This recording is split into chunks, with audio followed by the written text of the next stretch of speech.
Good to see everybody. Obviously, we didn't have a quorum last time, and just got flu going around. Just a lot going on. Obviously, our fearless leader knocked out tonight too with it. So, Sue, as always, fantastic news tonight.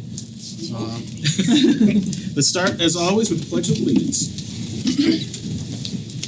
Pledge of Allegiance to the flag of the United States of America and to the republic for which it stands, one nation, under God, indivisible, with liberty and justice for all. Great, thank you. Tonight, always a great night. We'll start with recognitions. Yes, we are so excited. We have a full house, and I'm going to kick it over to our Director of Pupil Services, Katie Crisula, who wants to recognize our staff and students at the Farmington Valley Transition Academy. Thank you. Thank you, Sue. So this evening, as part of our recognitions, really wanted to just bring forward to the board one of our most special programs and certainly a celebration year for the Farmington Valley Transition Academy. FVTA, as it's better known, is a collaborative between Farmington and Simsbury Public Schools, and it has a new home this year in Riverdale Farms in Avon. It's been a long time coming for this group, but as I can say, it's the same great program. It's not the place that's ever made FVTA, it's the people. And so this evening, really wanted to just celebrate and recognize our great staff this evening. I do have the privilege of having the director of the program, Emily Barrett, here. I have one of our great teachers, Marianne Shupe, who along with Kelly Moody do such a wonderful job from a certified staff perspective. And then, of course, FVTA is defined by our students. And this evening, I have here, if you guys could just wave, you don't have to stand. I have Avery Daw, I have Keelan Carr, I have Kyara O'Connor, I have Josh Staskowitz, and I have Laura Robichaud. And they are all Simsbury students who have been in our schools and are thriving at Farmington Valley Transition Academy. And I'd love for Emily to just say a couple words about what life at Riverdale Farms. And it's not a farm anymore. It's a very nice home, what that looks like, and what the day-to-day has been like this year. Yeah. So I've actually had to clarify that for people that are not familiar with Riverdale Farms because of the name farm in it. And I'm like, no, we're not on a farm. But it has been really wonderful. We have been embraced by the community at Riverdale Farms. We already have several internships around the facility at Riverdale Farms. And every day that continues to grow. Our students are embracing being around at Riverdale Farms. We've had the opportunity to go to many of the restaurants at Riverdale Farms and enjoy lots of the food that is offered there. Many of the shop owners love saying hi to our students and are getting to recognize many of our students. It really has just been such a wonderful, welcoming community, and that will continue to grow as our time there extends. So we're excited to be there. So they started there in September at the beginning of the school year. All of these pictures that you're seeing are from our new home at Riverdale Farms, and certainly be on the lookout for some grand opening celebrations. We are waiting for one additional piece of the building to be completed to really be able to demonstrate the wonderful home that it is providing to our amazing program of Farmington Valley Transition Academy. So you guys, thank you for making it such a special place, and thank you for being here this evening to celebrate it. Can I ask a question? Thank you all for being here, but I got a really hard-hitting question for you. So far, what's the favorite restaurant? That's what I was going to ask. That's a toughie. That's tough. Okay. So, what do you think? Easily has to be good old city pizza. Easily, yeah. Oh, you are sold. I am with you. I am with you. Good answer. Thank you. And I also want to recognize Marianne Shupe, who's here to go tonight to too. pancakes. I ate my country deli. I went there. Avon Country Deli. Yeah, Laura. that's good. What did you say, With Laura? my parents. What did she say? Avon Country Deli. I went into James Robinson Great. and his dad. Thank you very much. Thank you. Some pictures up there too. Avery, is that you doing yoga in that picture? Looks like you. If it isn't, it's your doppelganger. Fantastic. Thank you so much, and thank you for continuing to offer such great programs and services for our young adults. It's just a model program, and we're so excited to be able to co-host this with the Farmington Public Schools. Thank you. Thanks, everybody. Thank you, Appreciate it. everybody. Appreciate you being here. Oh, we could get a picture. That's a great idea. Okay. Or we don't have to. No, I took one. And Oh, you took one? if you want to move, we can move them around. That'd be perfect. Or maybe just a chair can Let's go do over. a real quick picture. Okay. I think that'd be nice. If all of my This is the one time you FPCA have to stand people up. come over here, Staff and students. staff and students. Mr. Barrett, you want to get them over here? No, you're good. Jeff, you want to go make sure you're in it? Yes, please. Josh. Sorry, Josh. This is Shoopy's in. Katie, you should get in that picture. I'll share, I promise.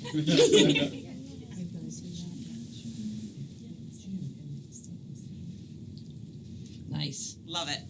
Okay, if I'm not looking at either one of them, it's because I was looking at her. Kara was confusing.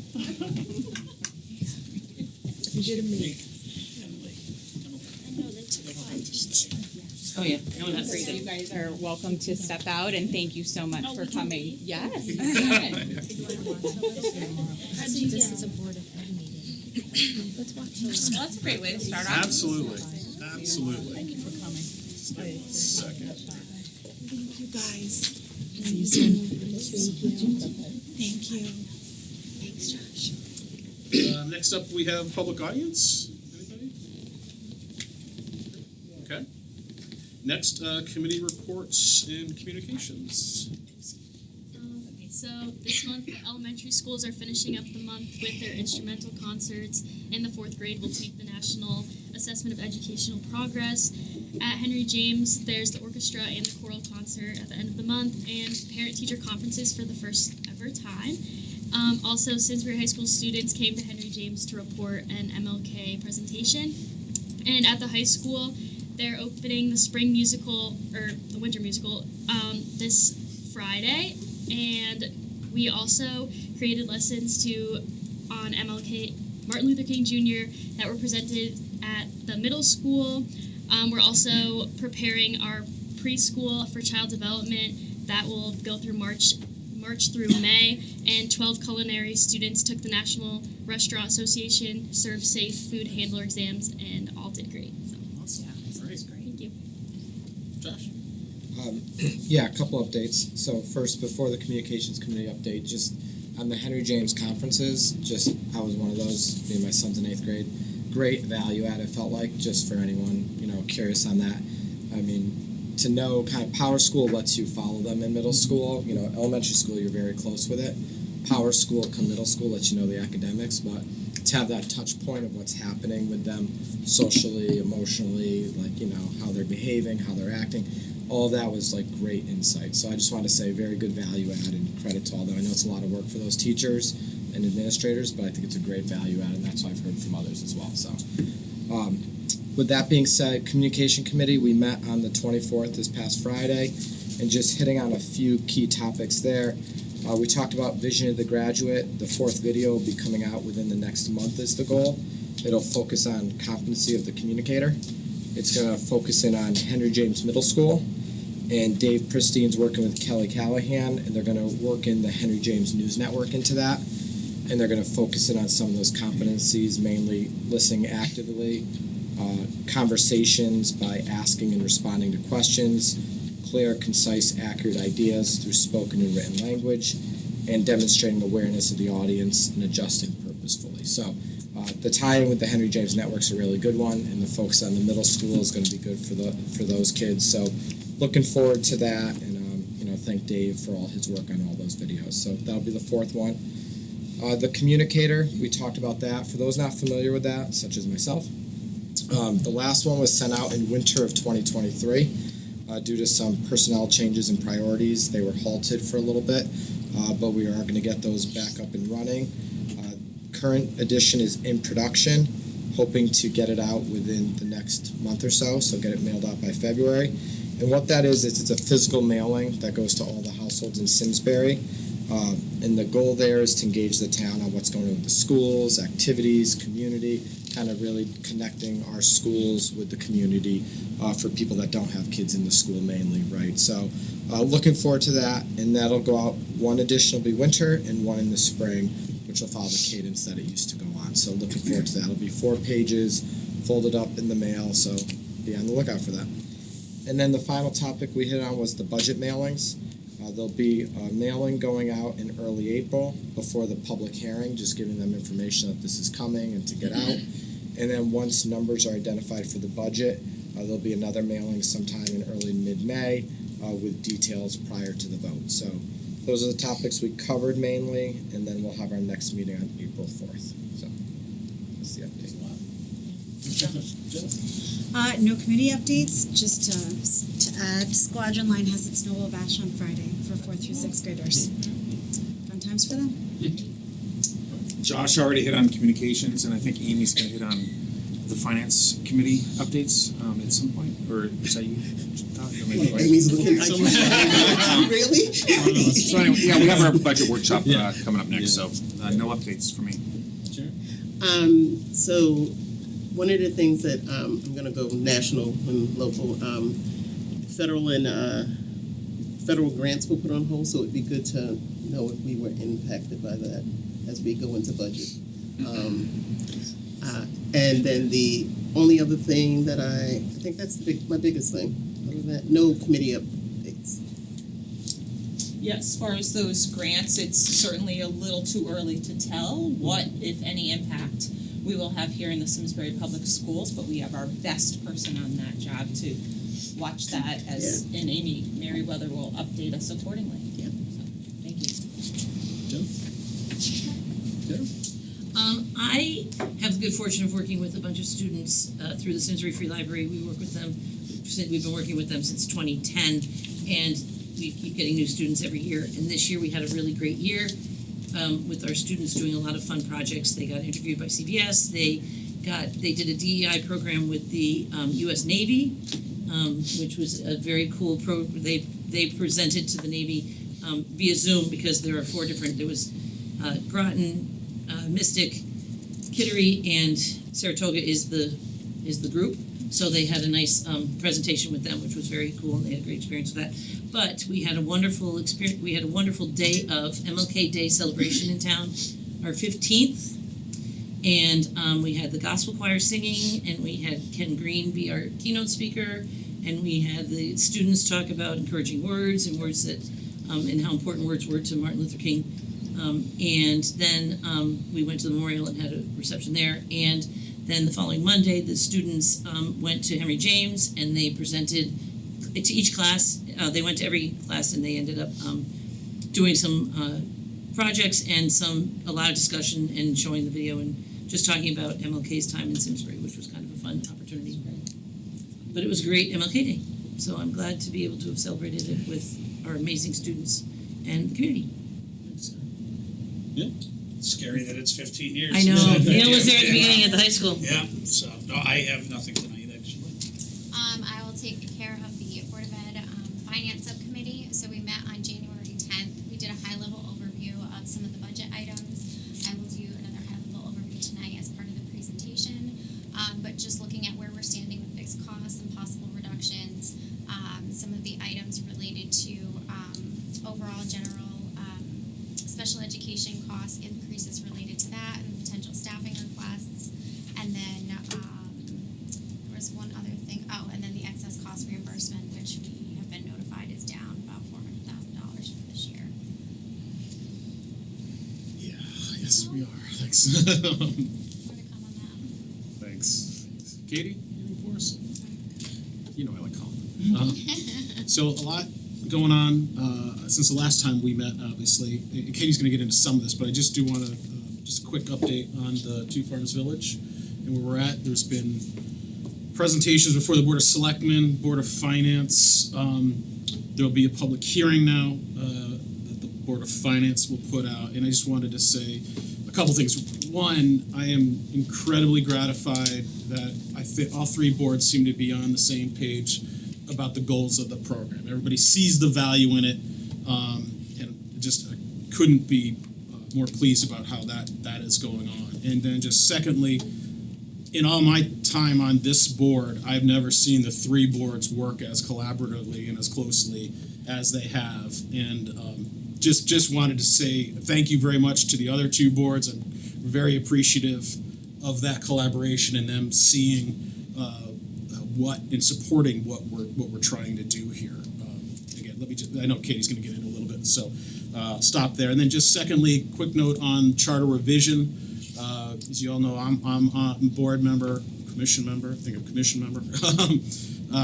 We have met 3 times. Really 2 meetings and a public hearing. The public hearing was last week. The Board of Education, Finance, and Selectmen are being asked to come and speak to the commission about issues that we may or may not have with the charter itself. The goal is not to have an infomercial. It's not to give the highlights of what the board is doing, but really nuts and bolts, kind of what is in the charter that you have suggestions about. So working through that may cause some additional scheduling issues for this board, but we'll work through them. But just wanted to put that out there as well, and I think that's it. Can I add one thing? Please. Yeah. In our packet today, we all got these fabulous gifts from Terrifield Schools. Oh yeah, absolutely. So I will be putting this up as a winter scene for me. Thank you. Yeah, the they're only great. snow we get. They're really great. Thank you, Terrifield. We are unbelievably going to be wrapping up our district strategic plan committee work. We've been meeting monthly, and our anticipated last meeting will be this coming Monday, February 3rd, so the board is well represented on that committee, and we would see a draft of the next iteration of our strategic plan coming from that committee before board approval later on this spring. So exciting work and Absolutely. Very engaging work that we've been doing a ton of collaboration with. That's it. Perfect. Excellent. All right. So first item of business is really the approval of the December 10th meeting. Has everybody had a chance to take a look? Any suggestions? If not, can I get a motion? Motion to approve the Minutes? meeting minutes. Great, thank you. Gotta get that switched down. I'll second. We're a little rusty apparently. Sorry, a little. I'll second. Any discussion? Do I abstain if I wasn't here? No, then You don't have to. You can. All those in favor? Aye. Any opposed? Good, thank you. Next up is personnel. Yeah, just one quick item for your action tonight.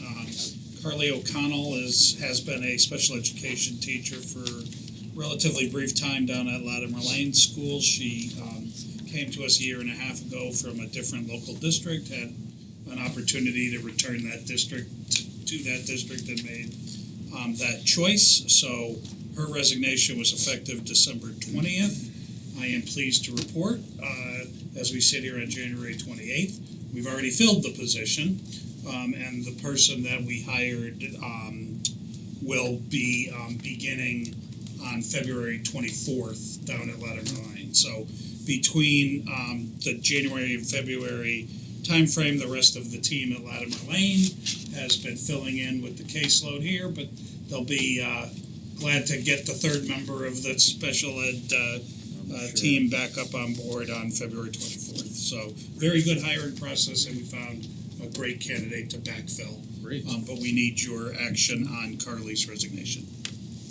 I move that the Board of Education accept the resignation of Carly O'Connell effective December 20th. Second? Second. Any discussion? All those in favor? Aye. Any opposed? Thank you. Okay, next up, the information and reports. First up, budget, and Katie, special education program review. Yeah, we're going to tee this up just a little bit here. So certainly I am not Matt Curtis. However, want to be able to kick off our more formal budget process with 2 presentations for you this evening. The first will be a special education program review, and the second will come from enrollment and staffing with Neil Sullivan. But before we kick it to Katie, would first like to defer to Amy, and she's going to share with you kind of the structure and the framework for our budget conversations this year.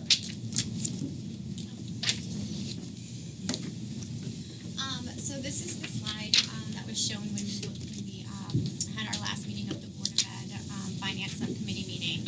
So these are the major buckets that we've come up with for this year as part of our budget framework. These are the buckets that Matthew will take you through in more detail as we go into the workshop on February 8th. Excuse me, you have a copy of this inside the binder in the top? Oh, thank you. On February 8th, when we go to the workshop, we'll provide more details around these areas. And as Sue said, we will be hearing from special education this evening. So we start with our fixed costs at the top. These were previously shared with the board and presented at the tri-board meeting. Included here is personnel, which again, Sue alluded that Neil will be taking you some of our personnel items later this evening. And then we drop down to some possible reductions. These were generated via staff conversations as well as some input from the Board of Finance. And then we move down to our final categories of our operations along with any potential staffing requests. And then finally, special education, which we'll hear from tonight with Katie. So I will turn it over to her unless there's any questions on this high-level overview. Great. Thank you, Katie. Thanks, Amy. So this evening, as we do every year, I have the privilege to bring forward to you a two-pronged presentation around pupil services here at Simsbury. The first is really the program update. What is the work of special education? What are our staff and our students engaged in district-wide? And the second is that budget preview. What are our drivers and what are our needs based on current enrollment and numbers within pupil services and special education?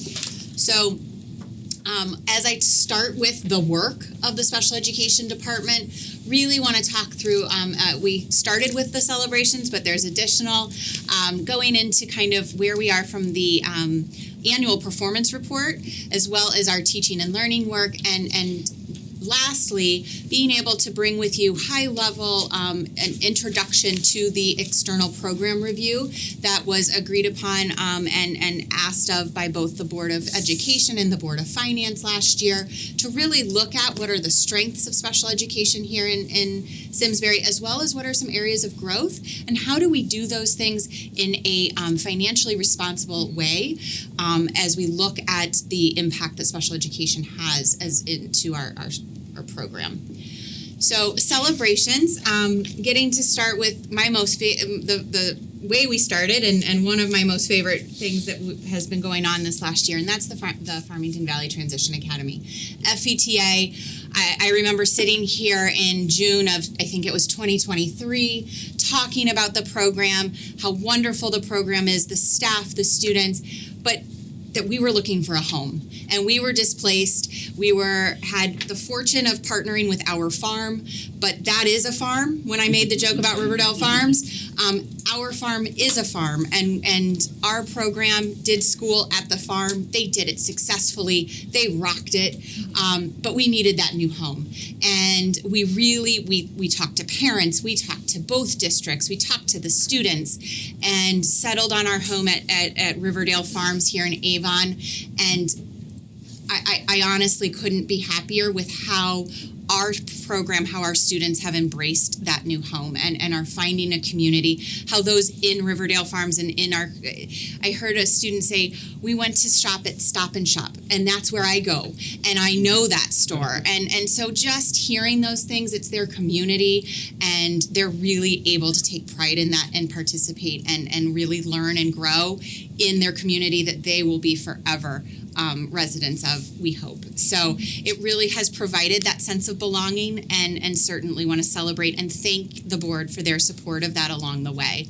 Another celebration is last year at this time, we talked about the complexity of needs within our student population in special ed, as well as in unprecedented growth in our intensive learning needs program. I'm happy to share that we have not had a similar growth this year, but certainly want to thank and recognize the fact that we responded to that growth, responded to that complexity of needs by adding new positions and specific work around programming within our intensive learning needs program. And there was an internal program review done last year around this time to guide some of that work. Certainly, we're not going to be finished with it, within the scope of 1 year, but it is well on its way. Our new staff, our new positions are working, and there's a lot of great examples of students thriving from that. So thank you for your continued support in the areas of special education. That leads us into how are we doing when it comes to the Connecticut State Department of Ed around special education, and certainly what is our annual performance report? It is a are we meeting requirement around 17 indicators that are part of the state systemic improvement plan, involving the requirements and purposes of Individuals with Disabilities Education Act, or IDEA. So last year at this time I was able to report on 2022 and let you know that 2023 results were pending. Same thing for this year. The state continues to be a few months behind. We should get the 2024 results here very quickly. It was around mid-February last year when we got those 2023 results. Pleased to share that we did meet requirement on that annual performance report for 2023, and again the 2024 results are pending. But this is a big deal, and our program review reminded us of this. This is something where we always have met that requirement, but often it just says we're doing things well and right, and we then can really work on and put our efforts towards continuous improvement because we've got the baseline and the foundation of special ed down pat. So pleased to share that we continue to meet requirement for that APR. What is our teaching and learning work this year? Again, in the essence of time, really just want to take you through the 4 pillars of work around teaching and learning as it relates to the current strategic plan. So in the areas of student growth and success, pleased to report that we are focused this year on increasing capacity of staff around structured literacy and how it relates to that science of reading. And so you've heard about that from Betsy Gonzalez, the director of elementary curriculum, and the shifts around science of reading. Structured literacy is how we really approach some of those specific areas of need in reading, and really want to make sure that we increase not only the capacity of our special education staff, but also our reading intervention teachers and our coaches. So that's underway and has been really well received by our teachers in K-8. The other thing is really ensuring that we are taking a hard look at how we are collecting our data and how we are progress monitoring our students' success. So certainly, we have our individualized education plans, we set markers, and we want to make sure that we have some through lines with the data that we're looking at to ensure that we continue to see adequate growth of our students in special education. So this year we've done a pilot of IXL, which is a data program that really allows us to provide a variety of diagnostic assessments to students in English language arts as well as math, and to look at progress along the year and growth of the student as it relates to the general education standards. Another area is in our intensive learning needs. We are underway of utilizing a data collection system around behavior and academics for their individual programs. So really that was a big recommendation out of the program review is let's get our data collection in those programs more consistent and consistent the way we're keeping it. And so that's been a big growth.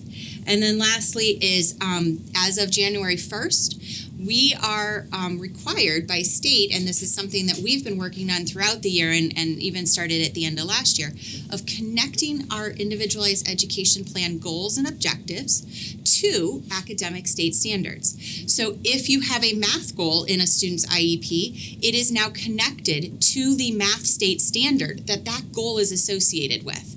So all academic goals and objectives are connected to state standards, which is really, really nice for parents to see, why are you working on this skill? What is that getting to, and how are you expecting to close the gap by working on that goal and objective?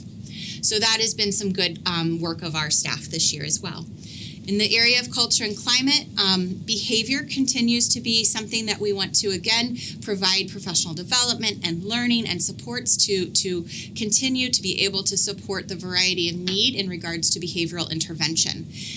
We have undergone and are moving towards utilizing safety care as a de-escalation program to support behavioral interventions and understanding across buildings.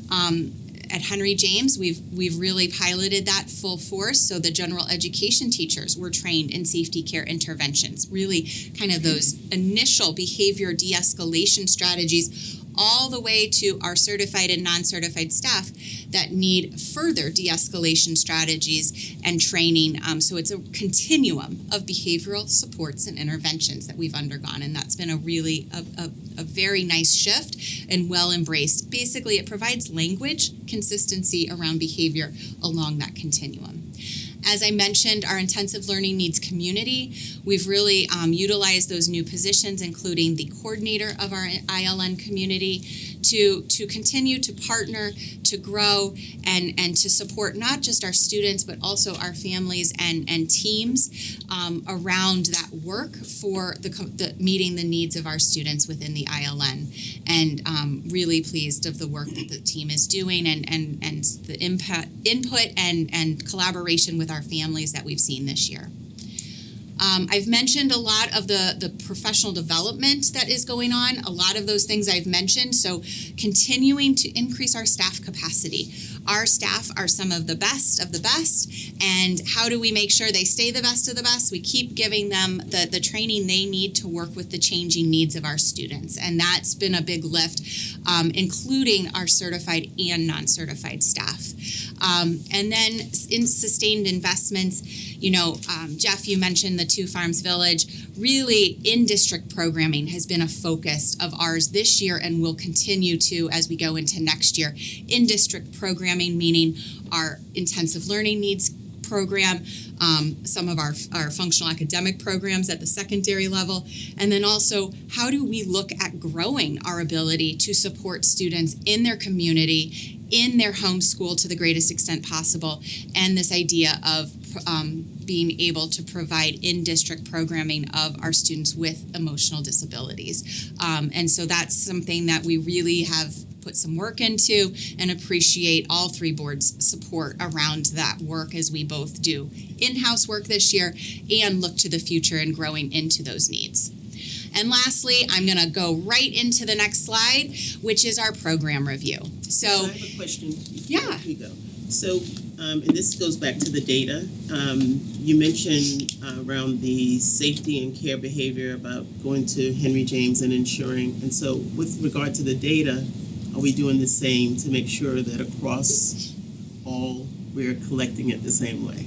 So that is actually not just the work of special education, that's the work of the teaching and learning team in regards to how are we looking at tracking behavioral data in a consistent way. And I can gladly report that our administrative council has been doing some professional learning and really having those conversations to ensure that consistency is happening. I don't know, Sue, if you have anything to add to that. Sure. We've been working specifically, Sharon, with our elementary principals. You have one of one middle school, so you can pretty much ensure consistency, and one of one high school. But when you get to 5 elementaries, you might be having some varying practices. Right. So we had some very basic agreements about how we were going to collect data, when we were going to look at it, how we were going to look at it, and I'm happy to go into more detail at another time, but thank you for bringing that up. Yeah. That work is happening. And the safety care and the de-escalation strategies, that's really to give tools to teachers, all teachers, so that's preventative and proactive to the need for that discipline and the data. So certainly they go hand in hand and has been a really good piece. And I was just going going to ask on that. I thought that's what Cheryl was going was just, I wrote down the safety care. You said there's training at Henry James all the way down and up. Is that because it's a pilot and you're going to then get to the high school and? Yeah, so we in knowing that currently we utilize PMT, which is physical and psychological management training, which is a de-escalation. It meets state requirement about having a training system in your school system so teachers know how to respond to intense behaviors. It doesn't have the continuum of de-escalation strategies that safety care does. Safety care really starts at that tier 1 and provides all of your gen ed teachers, from a 9th grade English teacher to a kindergarten teacher, similar language to utilize when they're approaching age appropriate, similar language that they can use that you're going to see all the way into more intense and it does meet those state requirements around intense behavioral responses that are required. So it's just a larger framework. So our approach was, let's start it in one school using the whole continuum. We're doing some of the initial training with our more our programs. So ILN and FALP are receiving that training this year as well. And then we'll into next year get the rest of our teachers, gen ed certified and non-certified staff trained, and really look to be fully implementing safety care by June of 2026. So the program review, which is really part of those sustained investments in meetings in the spring of 2024, was discussed both by the Board of Education as well as the Board of Finance around how do we ensure that the work we're doing from a special education perspective is targeted in the right areas, and that we are doing that in a fiscally and financially responsible way. And so the district partnered with Specialized Strategies Consulting and asked them to conduct a external program review in order to really ascertain and understand the strengths and needs of the special education department to best support our students, their families, and our staff. So really wanted them to take a deep dive into some of those more impactful areas. So some of our internal programs, our out of district data, as well as some of those foundational building blocks such as staffing numbers, caseload numbers, and certainly have been working and partnering with them since last spring. And in the over the course of the last 6 months, they've been able to do interviews with staff and building administrators. They've conducted observations of those program classrooms, as well as some of our general study skills classrooms. They've met with our central office administrative team. They've met with my supervisors and building-based administrators across the district, and they've facilitated parent focus groups and solicited information and feedback from our parents. And then lastly, they've done a deep dive into a sample of documents, forms, and IEPs and data of special education across the district. So we have started to get some feedback from them and really wanted to bring you that high-level outcome of some of their commendations and then some potential recommendations in terms of big, broad areas. And I think when we get to the recommendations, I'll just highlight, you're going to hear themes that we're already having conversation about. And that's the good news. That's really, really important. It doesn't mean that we don't need to continue to work on that over the next 5 years, but we're in the right zone, I would say. We're in the right categories of luck. So commendations, what are we doing well? And number one is my favorite. Again, it's all about the kids, and we have the best of the best. So what do we have? We have great collaboration and student-focused teams. We have teams that want to partner with families. We have teams that want to do right by their students. And one of my favorite things is they will always keep the student in the center of the table when we're having conversations about how to support them. And that was seen through this review. Also, they are providing some positive feedback around the work that I just talked about, that intensive learning needs program review that was conducted, as well as how it lends itself into the functional academic learning program. They're seeing improvements in that program structure.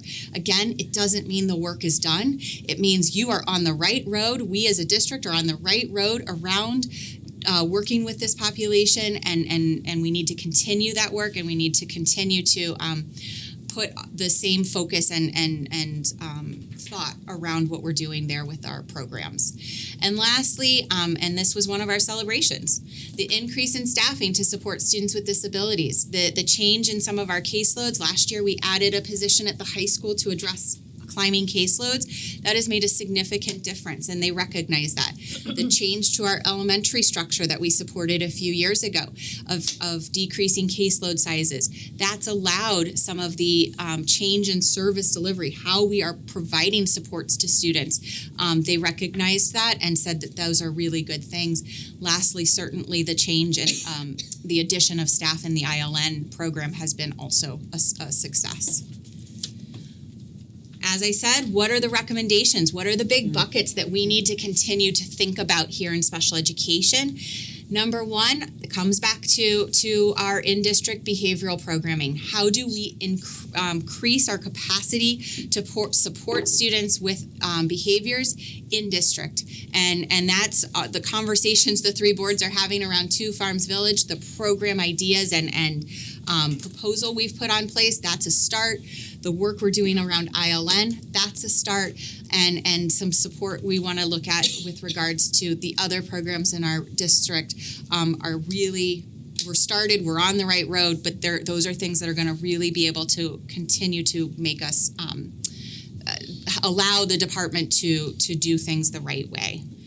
Data collection, you saw that in our kind of that teaching and learning work, but really looking at what's the professional development and the progress monitoring tools that teachers and staff need in order to continue to ensure data collection is consistent and appropriate across our buildings, and also vertically as students grow within the district. Lastly, related services staffing. You'll hear a little bit about that later. We've certainly seen our numbers grow. We've addressed that through caseloads. And those related services, speech and language pathology, occupational therapy, physical therapy, we have taken a look, but that has not been something that we've been able to address over the last few years in regards to those caseload numbers, as we needed to look at the special education teachers and our mental health supports. So it's time we take a look at that and really bring forward some ideas and recommendations. And then lastly is just continued thought around vertical alignment of services and programs across the district. Making sure, again, when you have 5 elementary, special ed looks like special ed in all 5 of those, and that is consistent. And then as students make those transitions between elementary, middle to high, to transition or to college, that we are supporting the services in a consistent manner. And that is work that I'm pleased to say my supervisors are actively doing, but they've given some recommendations about how we can continue that and the prioritization of it. So Katie, I'll let you take a breath, and if you want to, a sip of water. Thank you. And just share that when you do see the draft of the strategic plan, I think you'll see a lot of these recommendations, both on the gen ed side as well as the special education side, reflected in our future work.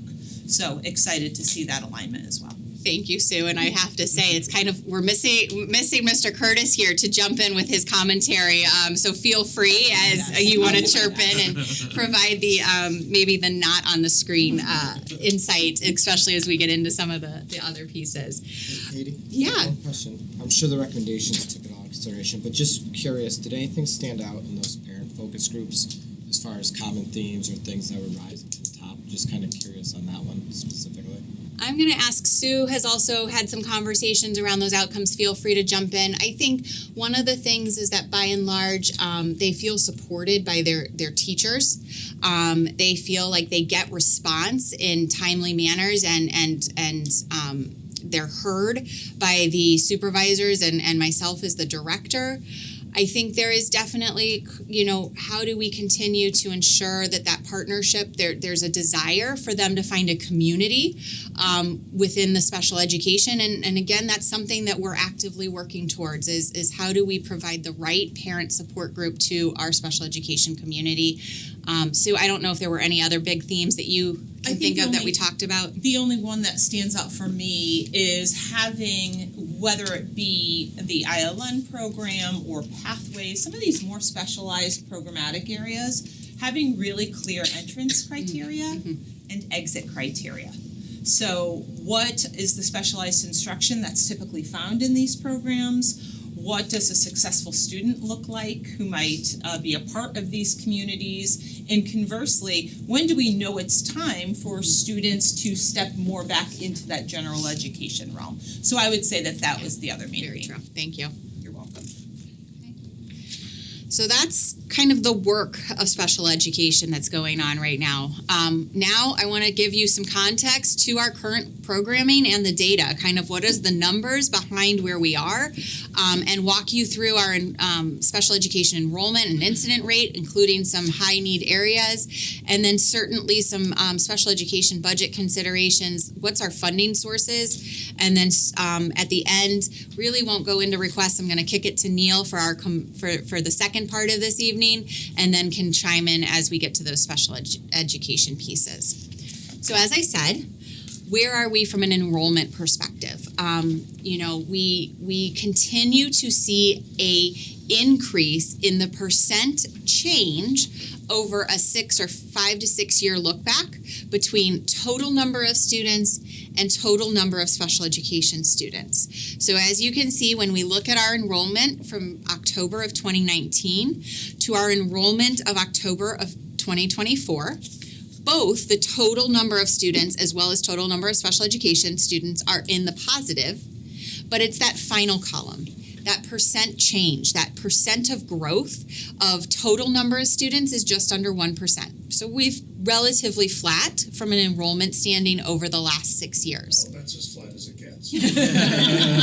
True enough.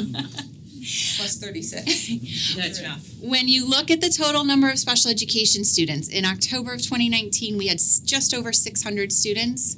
In October of 2024, we had almost 750 students. So that 131 positive growth is almost 20% change in 6 years. So the makeup of our students, our incident rate in Simsbury is right around 17 to 18%. Of students in Simsbury have an identified disability that requires an individualized education plan. And that is right in line with the state average. The state average is right in that same realm of 17 to 18%. But that growth has an impact on the services we need to provide and certainly the staff that's required in order to meet those needs. So one of the areas that has been a data point we've discussed over the last 3 years, if not more, is our out-of-district data. I am pleased to report that we have steady out-of-district enrollment now for the third year in a row. We are really, again, it goes up and down based on move-ins, move-outs, and identified needs. We are really hovering right around 40. Both beginning of the year, end of the year, we're right around that 40 mark for the last 3 years. We have about 40 students projected for next year. One of the things you've heard us talk about, though, is that those tuition rates for our out-of-district approved special ed programs, the tuition rates continue to rise between 5 to 15% annually. And we have no control over those tuition rates. There's a school that a student attends, we are required to provide that tuition, and that rate is rising between 5 and 15% on an annual basis. Therefore, my financial team is recommending that we really need to be budgeting those out-of-district funds somewhere between a 7 to 10% increase going into next year. So it's a significant amount of money annually just to meet the tuition rate increases. Again, I come back to why do we need in-district programming? That's one of the main things. In my mind, again, I live in the world of special education. I see that as almost a fixed cost when you look at tuition rates. It really is something we don't have control over. The state, from a legislative standing, is talking about requiring out of special ed approved private programs to establish their tuitions earlier on so that I would know them now and we could budget with actual tuitions, not with a 7 to 10% increase. And one of the recommendations is that that the state should also look at requiring kind of caps of those tuitions and controlling those tuitions. I think setting tuition rate increases earlier is going to come before those caps. But again, that's something because they also are having trouble providing staffing them and whatnot. So that's certainly something that's going to be a budget consideration as we come into next year. Something I have not talked about, but given the continued growth, is something I felt that I needed to just bring forward and talk a little bit about, and that is Simsbury Public Schools' responsibility to our non-public school partners. Our non-public school partners in Simsbury, we have a lot of them for a town our size. Most towns our size have 0 to 2. We have 5 non-public school partners in Simsbury, and that is our partners, our friends at Masters, St. Mary's, Ethel, Cobb Montessori, as well as Westminster.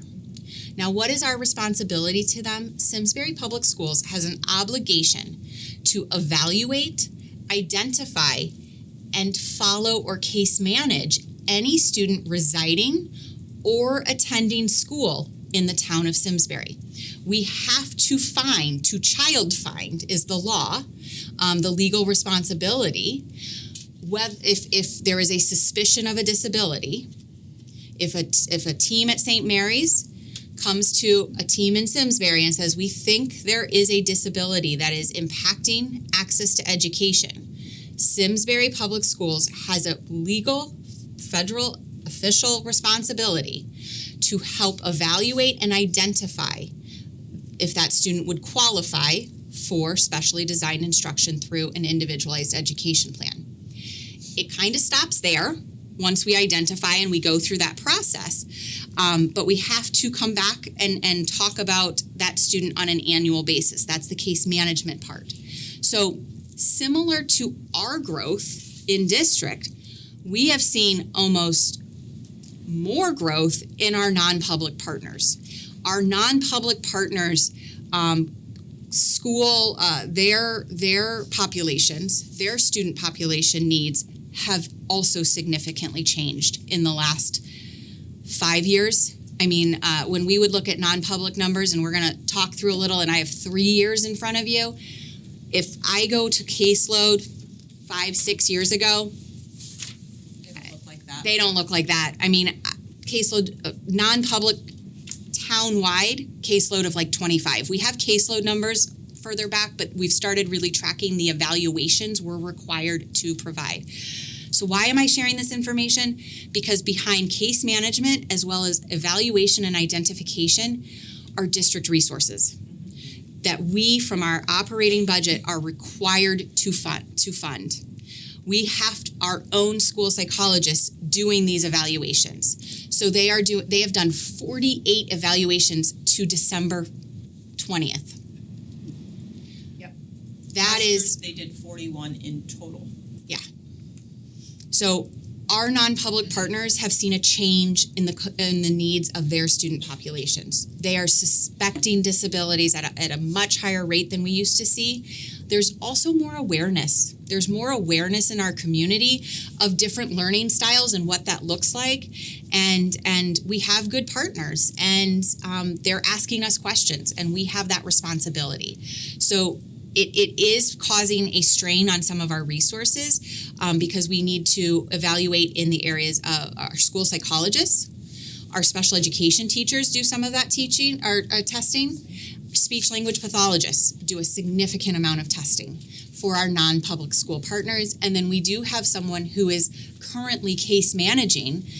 Again, 4 years ago, case managed about 37 kids, is now case managing 80 non-public school service plans. Okay, quick question. On the 48 evaluations that have been done as of December 20, how many were identified as needing an IEP, roughly? I don't have that information in front of me. I would say it's somewhere between 75 and 80%. I could certainly get that data and share and be prepared to share more of that like at the workshop. But that is definitely something where we are, they are typically eligible. They're bringing forward kids that have needs. Again, they don't have the same level of responsibility that our public schools do around intervention and tiers of intervention, scientific research-based intervention. The data, that doesn't necessarily exist, but they've got good teachers. They're doing things to help kids. They're trying to help their kids. They're sending them to study tables.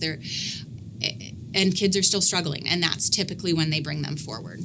Can I see if I can say this back to you? Mm-hmm. So, a student may come to Ethel Walker's or Westminster from Arizona. Mm-hmm. They start exhibiting some concerns, let's just say, to us. We are obligated to evaluate that individual and obviously manage the case. But then are we obligated sort of in the providing of services, like where is it just the evaluation? So it's primarily the evaluation and the identification as well as the case management. However, students are in our non-public schools are entitled to some of the federal IDEA funds that we receive. It's non-public part of that. It's a minimal amount that can support some of the services. So a student, your scenario from Arizona comes to Ethel Walker, has some identified needs in the areas of dyslexia. If we find that, we would case manage, oversee what's called a service plan, and they would be entitled to a part of that the IDEA Part B grant in the area of non-public, and that's in the form of a stipend that they can use for tutoring. So that part doesn't impact operating. That is part of the federal grant that all districts have to take a part of and put towards non-public. So perfect. So in that scenario, Mm-hmm. and you probably just answered this question. So that individual may be eligible for a stipend, but we're not, as Simsbury Public Schools, we're not doing the tutoring or the therapy or whatever happens. Okay, perfect. That's correct.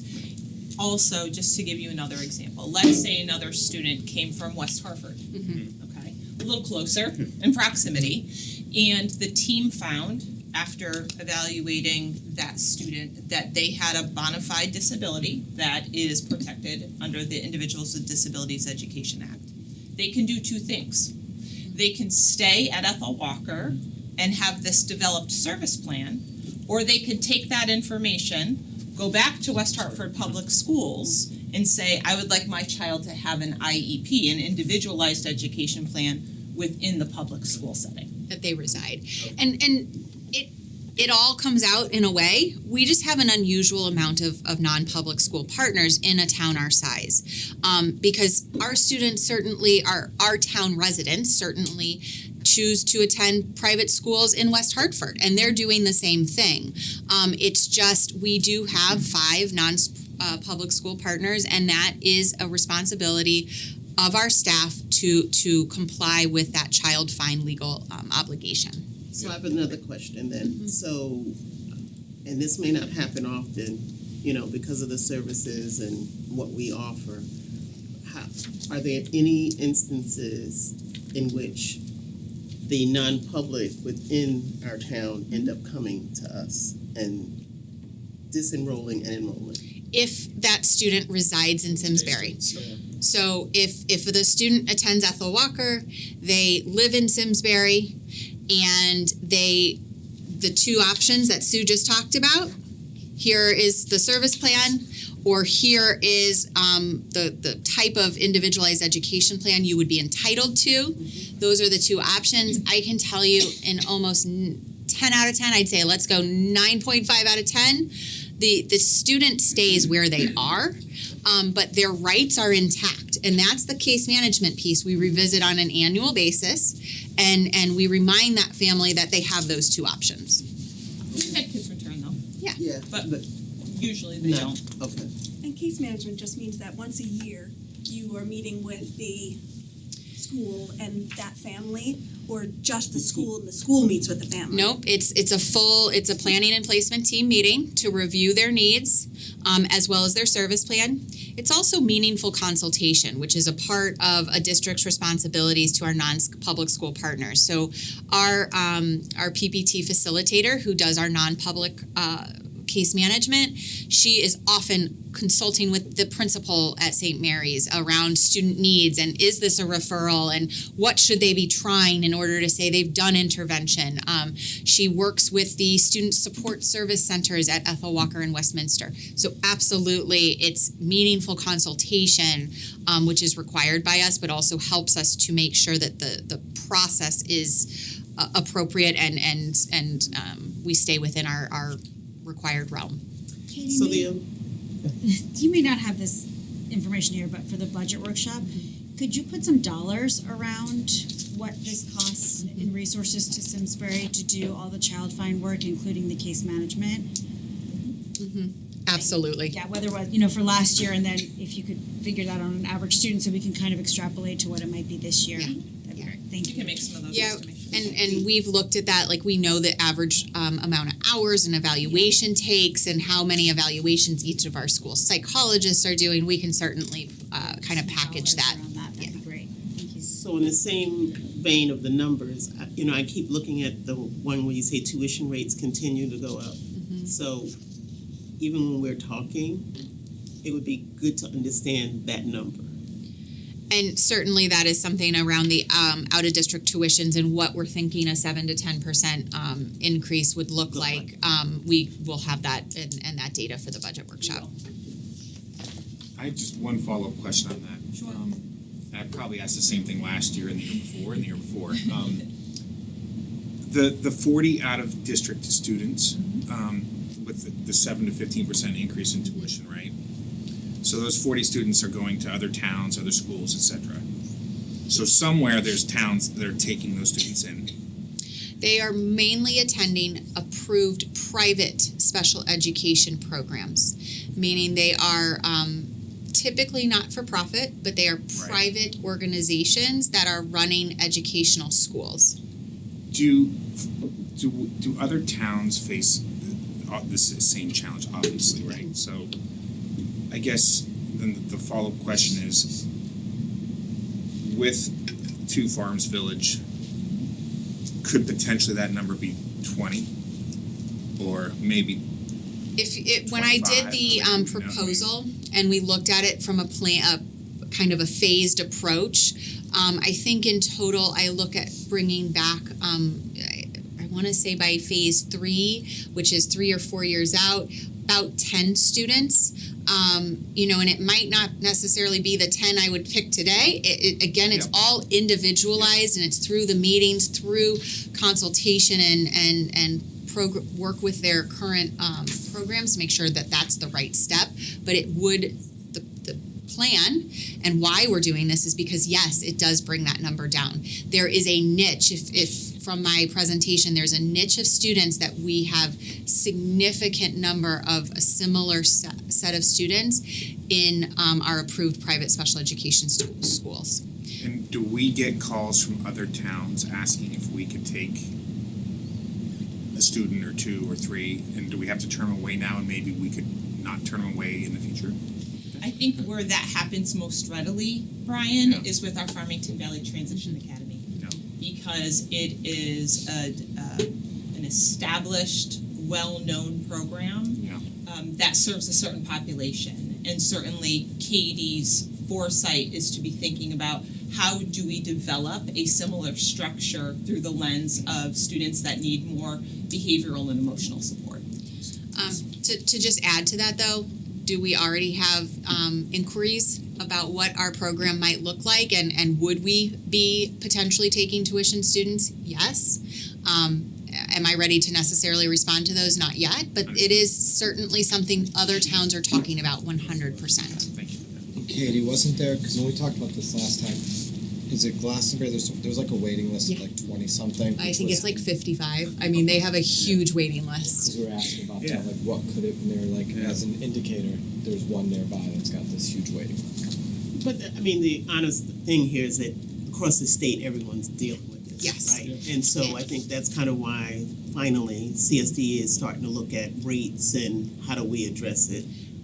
but it won't be quick enough. And one of the things they're talking about, and this is why I want to stay on the forefront of this and why this proposal and the support from the boards is so important, is the idea that the state would like to incentivize districts who are really increasing their ability to program for students in district.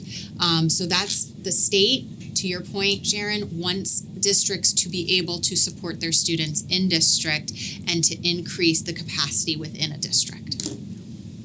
Okay. Another key context of our data is we talked a lot last year around how we've seen a growth in our elementary intensive learning needs population. Our functional academic learning program is the secondary alignment to ILN. So it's kind of as students go into the middle and high school, they participate in the functional academic learning program. And we're seeing those needs, those complexity of needs move from the elementary to the middle and now to the high school. So Simsbury High School is going to have quite an increase of students requiring the functional academic learning program as we head into the 25-26 school year.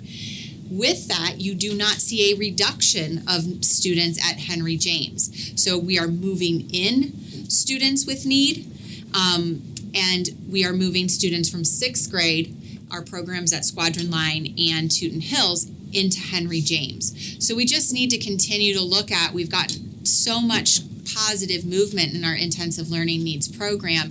We need to make sure that our staffing needs are met at both Henry James and Simsbury High School as those students grow and continue to grow up. I have So Sue, that's where, go ahead. That's kind of where I think I often ponder, and is the needs are changing, and then looking at whether or not we have the skill base to change those, to support those changing needs, because you can't know what's ahead of you. You can only address what you have right now, but yet it's continuing to change. Yes, that's so it's exactly almost it. like it's in some regards it's a moving target, right? And you could have a change where a student moves into district that you weren't anticipating. So to Katie's leadership, she is looking at that in total population and say, where do we need to level up our own understanding, our own skill development as educators in order to respond, and what might that be looking like in the future?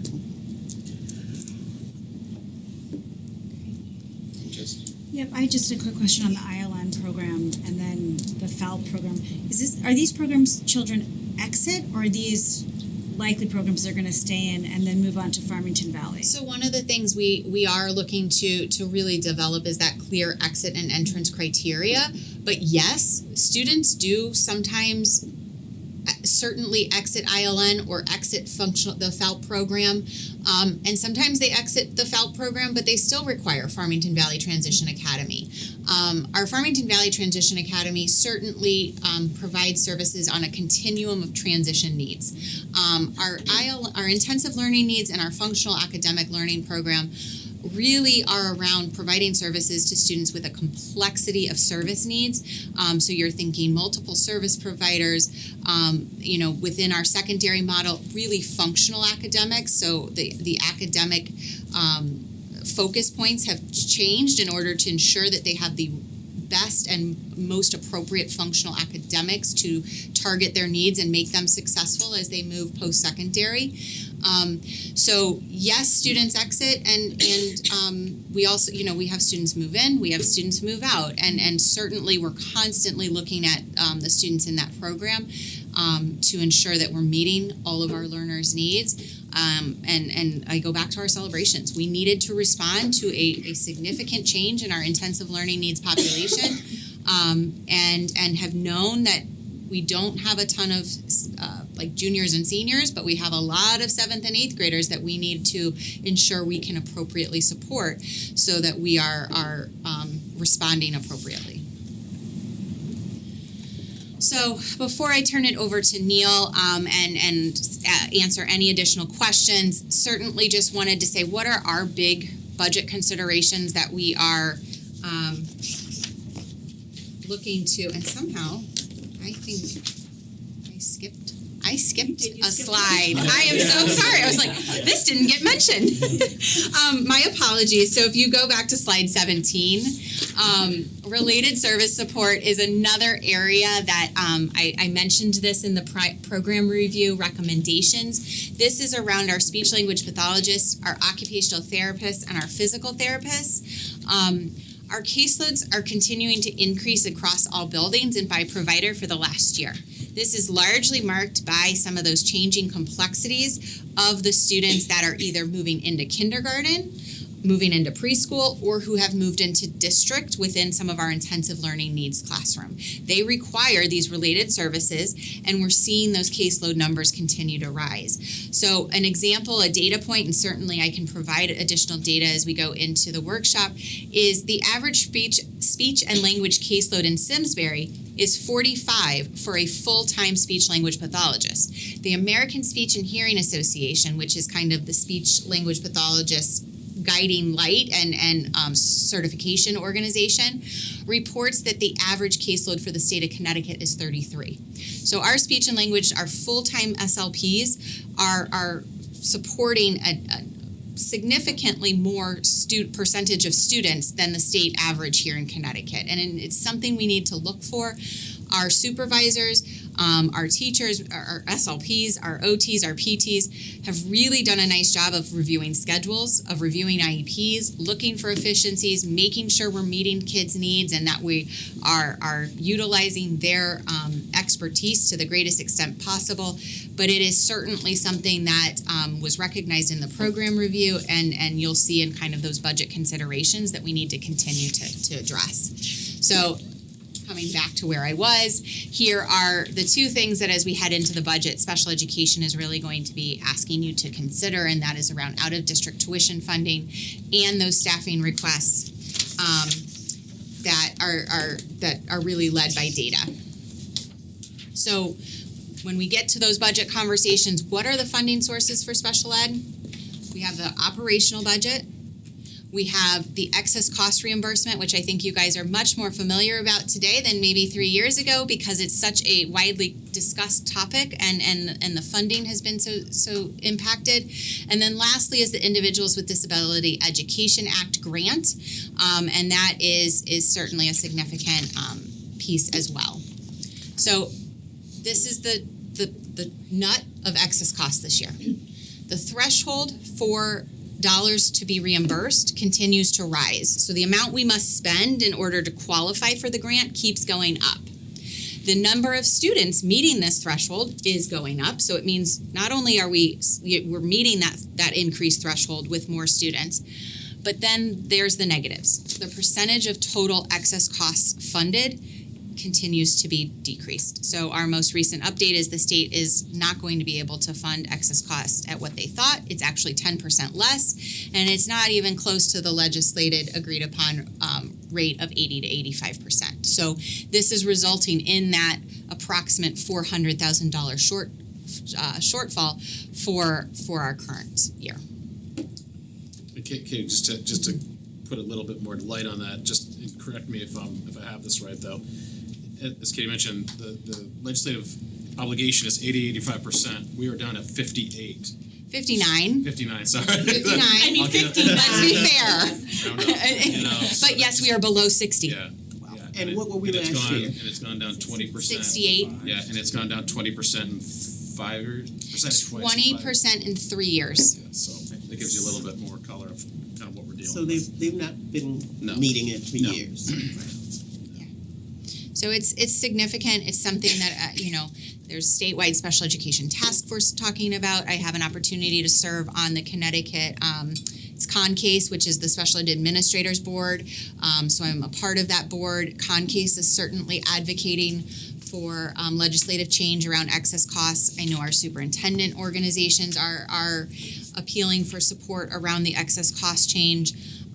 It's being discussed. It's not just our district. We are not the only ones in this situation, but that's a direct impact that needs to be considered and is so important. There is a shortfall of $50 million for excess cost requests made and those granted. $231 million and $181 million was what was granted. So that gives you an idea across the state around the shortfall in that area. I think, Katie, one thing you had mentioned, so this shortfall, you had mentioned earlier, essentially, it feels like a fixed cost, right? Like, this is money we would have, should have, could have been getting, and we're not, but the bills still do, right? So I would just say something maybe, I don't know, Amy, for the workshop is, if this number was worked into fixed costs, what does that 408 look like? Because I feel like things we don't have any strategic control over is fixed. So the number we're starting with, if you look at this sheet, right, we're saying 4 less what we can do than strategic. I don't feel like there's anything strategic here. It feels very fixed. And I'm not saying putting you on that, I'm just saying for us, this feels like a number we have to address. We don't have a strategic. I think 2 farms is a great future-looking way to address things like this and kind of take control of a situation that you can't really be looking to others for help right now, clearly. So I think that's I think that's something we should just look at. It's like we don't really have a strategic say here. We have to, it's the hand we're dealt and we'll deal with it. I agree, because I think, obviously this is, we don't want to have a budget conversation, but that's just definitely, my thinking is right with Josh and with that. And there's a couple more slides. Neil and I'm gonna stay up here. I'm happy to help tag in when we get back to those special education personnel slides. But for the sake of the time, I'm gonna turn it to Neil. All right. Now that Katie has you warmed up, can guide you through the where we are right now in terms of requests that have come forward for our principals, and as we forecast with, this is now taking that piece of like what principals and directors come forward with and putting that up against what our enrollment trends are and saying, where does the balance point land. So start, as I always do with this presentation, with sort of a district context, and we look at enrollment. You're going to see this is going to be consistent. I start in 21-22 on each of these slides, because if I go back one more, that was the COVID year. Okay, and none of the numbers make sense between 2021 and then 21-22. So for the sake of just clean comparisons, you got to start at 21-22 in terms of where we are. Now, what obviously you can see is that it will come as no surprise to our board where the trends are, is that elementary has been going up during that time. The middle school more recently has gone up, and the high school has been on the downward trend. And as a result, that comes to the very flat number that we had been talking about before. Where does that compare to certified and non-certified staffing? We are up with staffing, and the note on the bottom is, where does that come from? And it's the theme that Katie said, even though our overall enrollment is flat, our special ed enrollment, so most of the resources that this board has supported over the last several budgets have been targeted towards special ed. That's not a surprise, because the strain on those services has been demonstrated as each of those positions was added, so that you could see at the bottom that Cindy Freelinger and I pulled together some of the positions that have been added in that time. The vast majority of it being special ed. We have added positions related to the capstone, which is a non-special ed initiative and a worthy one. But that it's also what this doesn't capture is any offsets that we've also had in other areas. But basically to say that if you look at the last 4 years, the commitment of increased staffing is largely driven by special ed. So what I'm going to do is walk you through the non-special ed piece first, elementary, middle, and high, and then come back to the themes that Katie already presented and said, what does that result in from a staffing point of view? So taking a look at the elementary, when we took all of the pieces and put them back together again after COVID. So you got a picture that elementary classroom teacher number during 2021 when we took all of our interventionists, all of our LACs, and put them back into classrooms to create small class sizes, that number was like in the mid 120s. And then when we came back and put the pieces all together again, we landed at, you just add up the K through 6 classroom teachers at the 5 schools at 2,084 students, and that took 107 teachers. The next year added almost 100 elementary students all at once, from 2,084 to 2,176. And you can see that required this board to add 3 teachers during that year at the elementary level, some of which were late summer hires. We were responding to enrollment at that time. We've maintained that 110 now for a 3rd year. My suggestion from what our NASDAQ projection numbers came in, you're now projected to go down to an elementary number of 21. And I believe that we can find an efficiency of 2 teachers. You know, so if you look, it sort of makes sense that when you were at 2084 and went up into the 2170 range, as you're coming back down, can you start to realize some efficiencies? And the note tells you, like, for now, I'm looking at Central School as a place where we might realize a 1 classroom teacher efficiency, and Tooten would be another place. You know, how does this keep class, like, where are the class sizes roughly? All within class size guidelines. Are When we I do, getting super close to the guidelines with these numbers, or are we? there are some, there are 1 or 2 across the district that are super close, and the rest are comfortable.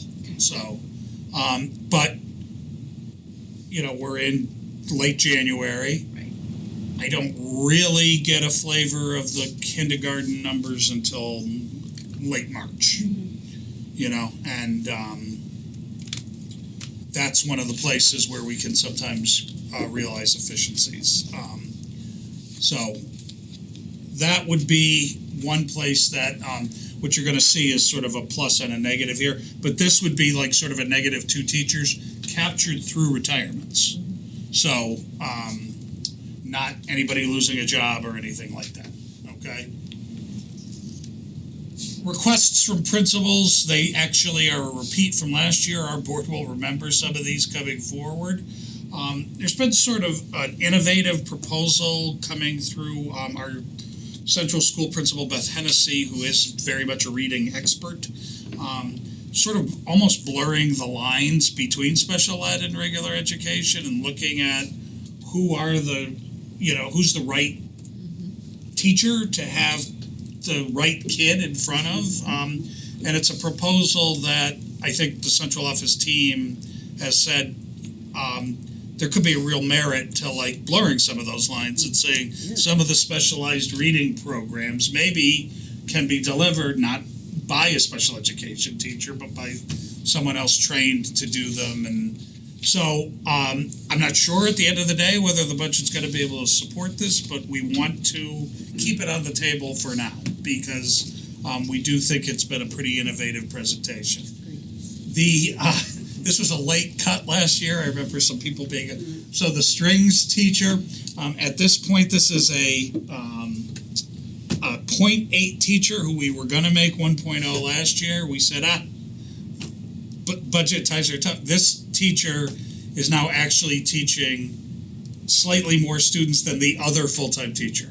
So we have a bit of an equity issue here that really should be fixed for a minimal amount of dollars. And some program growth, which is also a celebration. That's why that teacher's teaching more That's kids. So yeah, very very much a celebration. So but that is a very small amount of dollars, as you can see on this slide of what that $103,000 number for the reading teacher is a placeholder number that we would use for any sort of new teacher in the budget, which is a salary and benefits estimate.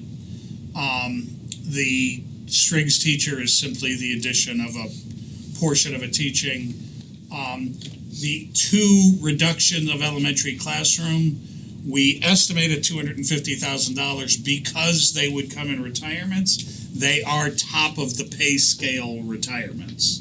So they, even though a placeholder is 103, these retirements would yield more dollars than that. So that's one of the sort of plus minus places that. So that's the elementary budget impact right there.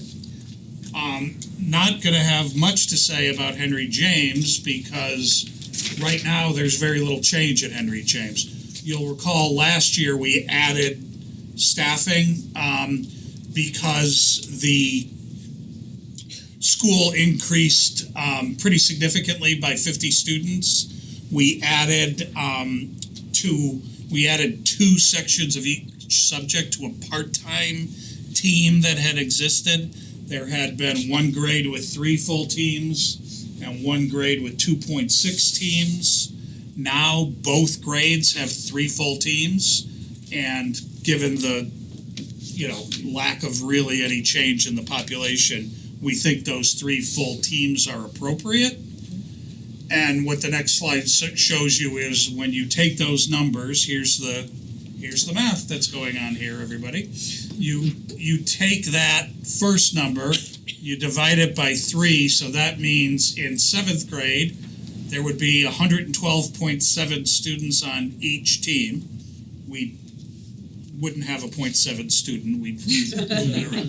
That's good. Good Yeah, stuff. thank you. Thank you for clearing that up. And then in 8th grade, when you divide it, you get that approximately 114 plus number. And then you have to take that number and divide it by 5 because each teacher on a team teaches 5 courses. So that's an approximate class size.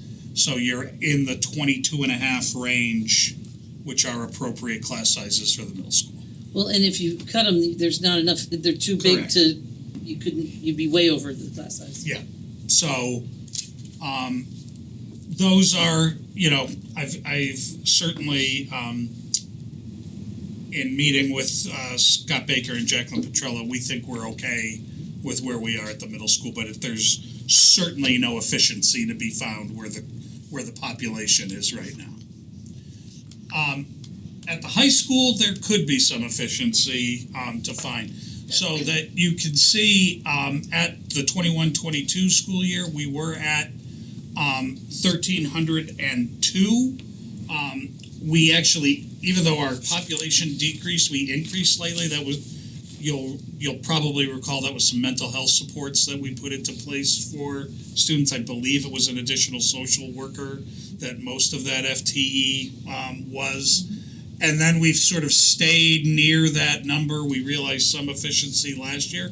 The number, again, really doesn't change this year, but we do have some planned retirements at the high school. So when the course enrollment numbers come in, which is really February, right, usually right around President's Day weekend that they finalize the numbers, so the students have to do it before President's Day weekend, so that we can chase down those who don't meet the deadline. Opens up tomorrow. Just It does. little Shout out. little PSA there. And then once what you're looking for is trying to find efficiencies in, quite frankly, larger departments. So when you look at a high school department and you say there are 13 math teachers at Simsbury High School to teach that number of students, and there might be a retirement in math, okay? What would it look like for class sizes if you didn't replace that teacher and instead of 13 you had 12? What does that do to class sizes? And unlike at the elementary level where you say, I've got to cut a 3rd grade teacher, what you're doing there is sort of saying, okay, we have 11 sections of Algebra 1. What if we did one less of those? We have 12 sections of geometry. What if we did one less of those? So the impact kind of gets spread out, if you will. And it's an exercise that you have to go through course by course. Fortunately, I've been doing that exercise for 25 consecutive years. So you can't show me anything I haven't seen before. Is that fortunate? Depends on who you ask, Jen. And I work very closely with Ken Para, and now Maggie Seitel, who got very involved last year, in looking at those numbers and saying, and if we say, hey, there's a retirement in that department, but if we don't replace that, these class sizes are gonna be tough, then we make a different decision. So right now, we're saying a potential efficiency of 2, and that's how we're gonna plan for the budget.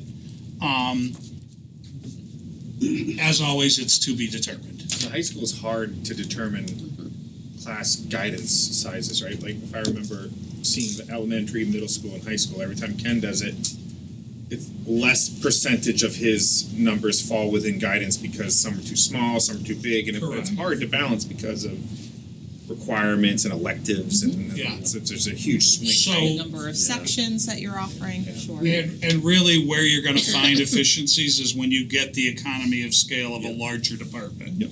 So like last year, we had a business teacher retire. Well, there's only 3 teachers in the business department. Right? If one of those teachers retires, you're not gonna get like, oh, we cannot replace that because now you've decimated the department. As opposed to that example I gave of, if you got 14, can we get away with 13? Like, what does that look like? So, and we'll play that exercise out and report back to you as the budget unfolds. So the minus, again, because those would be top of the scale retiring teachers, if we realize that, we're using the placeholder of 125 as a salary and benefits number. Okay. That's a pretty good estimate on that, okay? So, now to play off Ms. Crisula's themes, what do all of those things result in when you say staffing?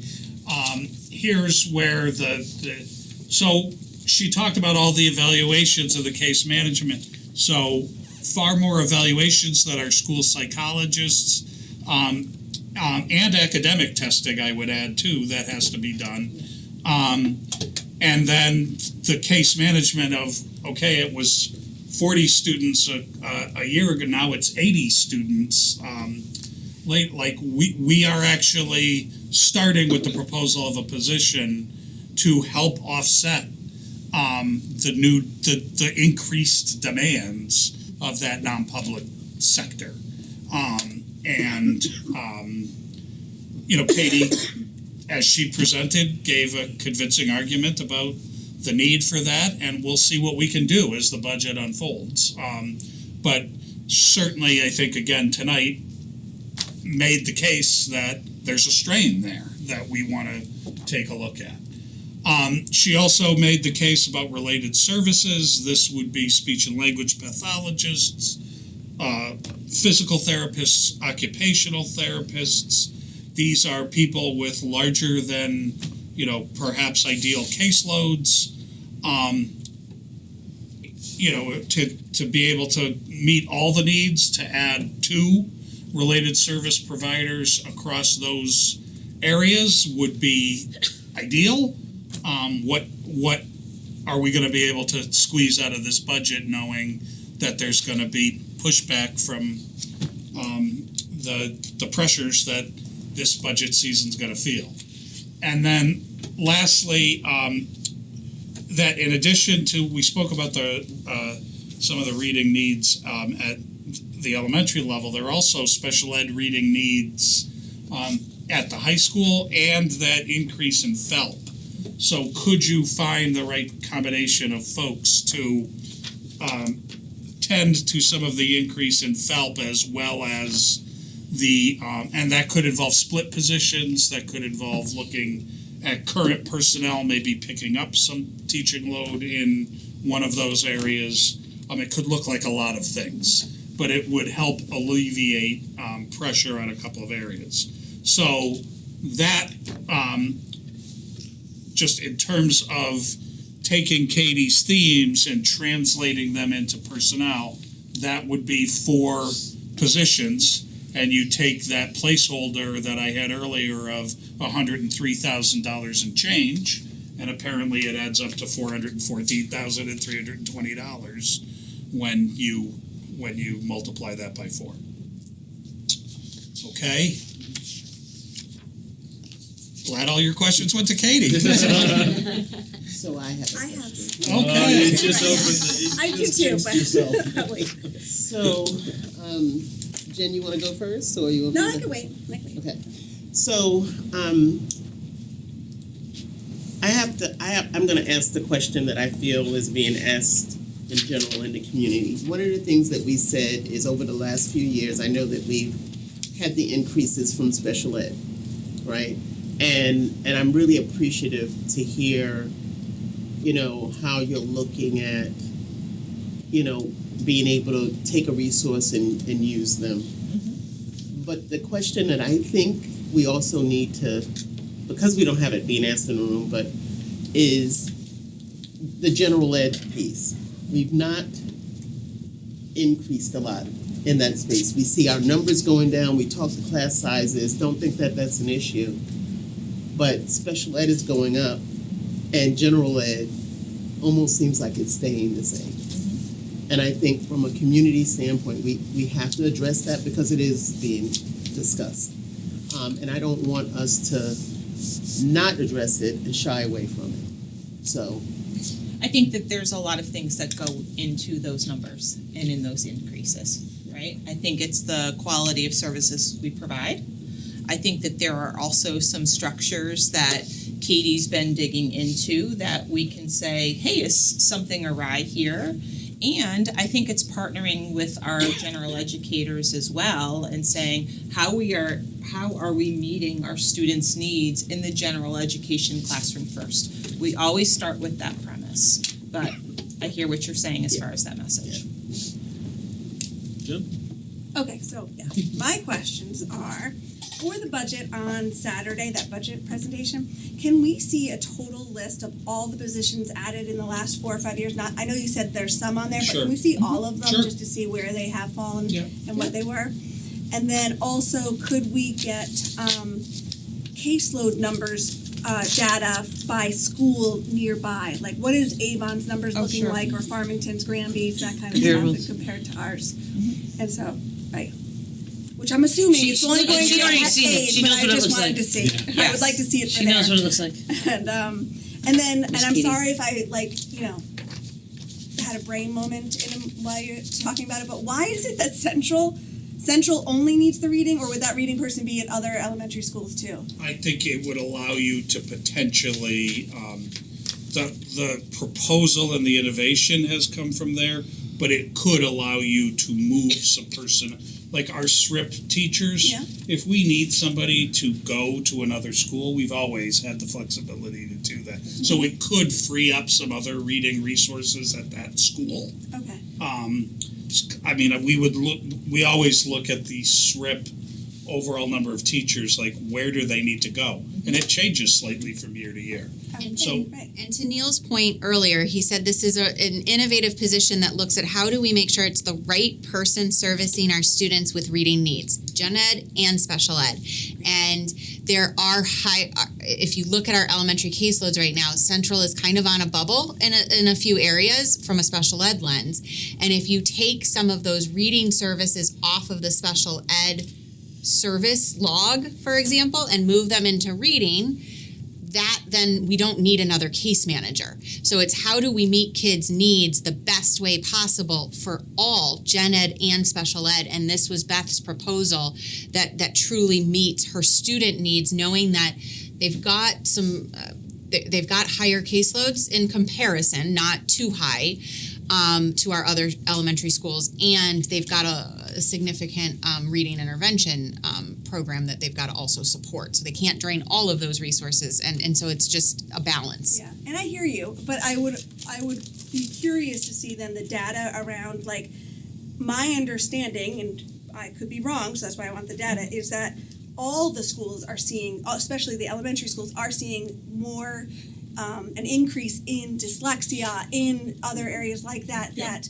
wouldn't all of the schools benefit? And obviously, we wouldn't want one elementary school to receive No. something that another elementary school wasn't. 100% absolutely heard.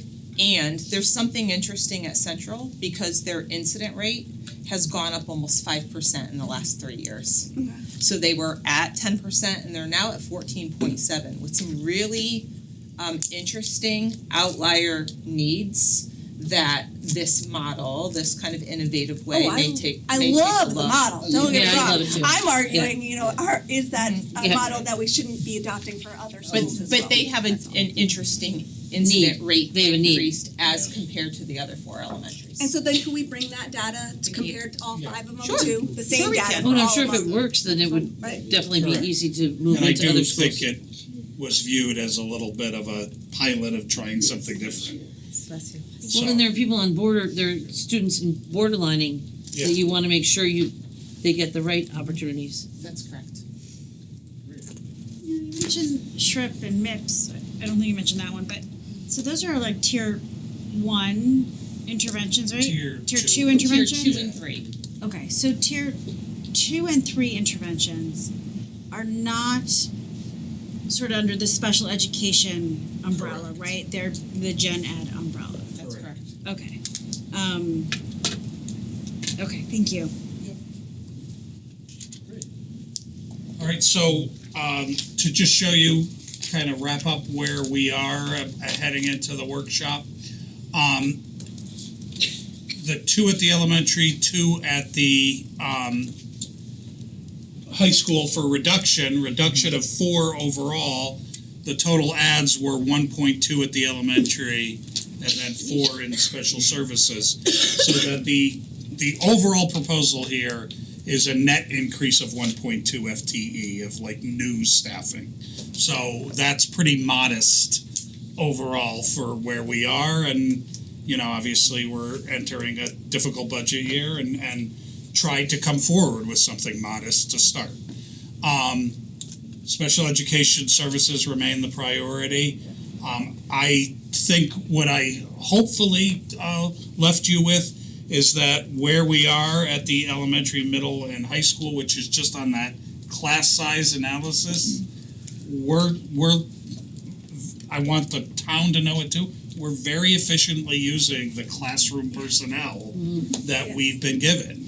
That is, we're within class size guidelines, but we're using it efficiently, and we continue to monitor and adjust every year.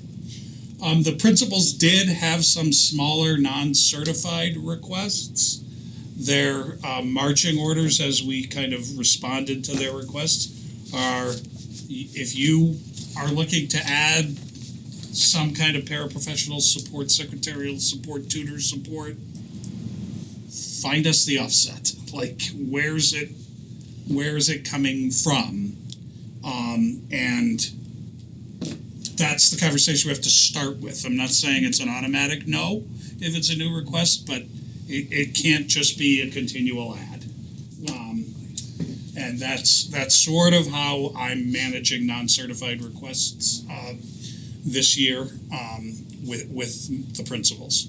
And then I checked, I've had this theme on here, this is now the 3rd year. But I keep talking about these lower wage areas of cafeteria workers, regular ed paraprofessionals. So not only was the increase in minimum wage over the last, we went up $1 a year for several years. So these positions have had a more significant increase than other positions percentage-wise. One would argue appropriately, given where the minimum wage is, depending on where how you view that issue. But now in Connecticut, it also will increase every year. So we just had to make a further adjustment because on January 1st, it went up again. And it will continue to go up. And, we want to be able to say to our hardworking people in these areas, we want to keep them ahead of minimum wage. That's what we're trying to do. Because we don't want to lose them to other minimum wage employment that might be out there when we might only be able to offer this many hours at this wage It works for some people, but from working with department heads in some of those areas, it's working for fewer people. So we may need to continue to rethink that. And it's just a human resources issue that I think is going to continue to play out. This is mostly a fixed cost slide. So this is the rolling over of settled contracts pretty much. With one open contract to be dealt with in the spring. So that's where we are. So that it ends with just a fixed cost slide as opposed to. And just to remind everybody, just to tie it back to Amy's first slide, you had that fixed cost. You had the utilities essentially to that 2.52 is where you get the 4.08. So. Neil, why did you italicize operation only there? That was my only question on that last slide. Operating. Oh, for teachers, if it's an IDEA position, we do have certain positions in special ed that are paid for through the IDEA grant completely. So that increase would be for the positions that are operating dollars. Forgot I had that italicized. Thanks, Neil. Thank you. Any questions, anybody? Thank you, Katie. Thank you for all you're doing. And just to my colleagues, if you haven't seen Katie and Amy's presentation to the Board of Finance, I highly recommend you look at it and watch it.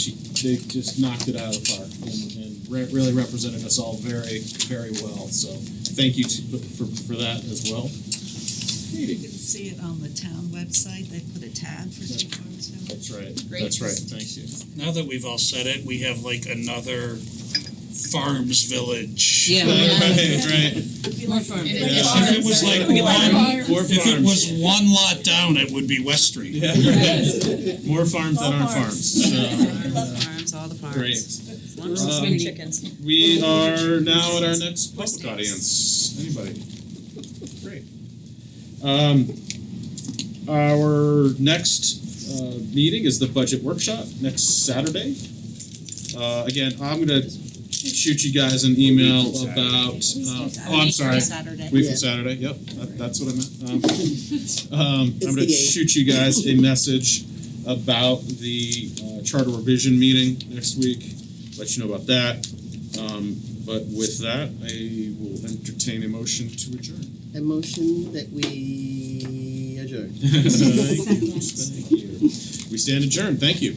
For over 40 years, SCM has been the voice of our town, bringing us together through local programming, education, and live broadcasts. SCM isn't just about television. It's about empowering our community, ensuring our voices are heard during government meetings, and celebrating milestones like our high school graduations. But today, SCM faces a challenge. Our funding structure is based on television subscriptions, and it's no secret people have been cutting the cord. With a shift to internet-only subscriptions, SCM receives less revenue, even though all our programming is freely available online. We need your support. We need your support. We need your support. We need your support. We need your support. Your donation can make a difference. It will ensure that SCM remains open, continues to educate our youth, and keeps our community informed. Thanks to SCM, I've been honing my creative skills, helping me work towards my college degree. SCM is crucial for keeping our community connected. SCM isn't just here to broadcast local events. They're actually preserving Simsbury's history. Join us in preserving Simsbury's voice. Simsbury's voice. Together we can ensure that SCM continues to thrive for generations to come. Visit our website or scan the QR code on your screen to make your donation. Every contribution counts. Thank you for supporting Simsbury Community Media, where your town, your schools, and your government come together.